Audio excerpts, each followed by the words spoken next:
Ito, number one question from Mark.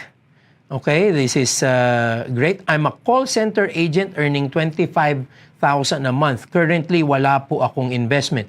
Paano po ako makakapag-start mag-invest? Sakto lang po every month yung sahod ko. Now, doon pa lang sa tanong na yun ni Mark, alamin na natin dapat clear na clear, meron dyan mga tinatawag na belief systems na kailangan nating baguhin.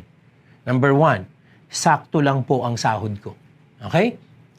Lahat po ng sahod sakto eh. In fact, I can tell you this, lahat ng sahod kulang. Wala naman nagiging eksakto, tama-tama or sobra eh. Kasi, madali pong gumasta. Sabihin ko sa inyo, pag ang sahod nyo 15,000, pwedeng sakto, pwedeng kulang. Pag ang sahod nyo 1 million, pwede ring sakto, pwedeng kulang. Dahil nasa tao yan eh. Okay, sasabihin ko sa inyo, may sumusweldo ng 12 to 15,000 na nakakapag-invest. Pero may sumusweldo ng 1 milyon, isang buwan, na puro utang. Paano nangyari yun? Kasi Mark, nasa sayo yun eh. Alam mo, ang sweldo, hindi kasya. Pinagkakasya.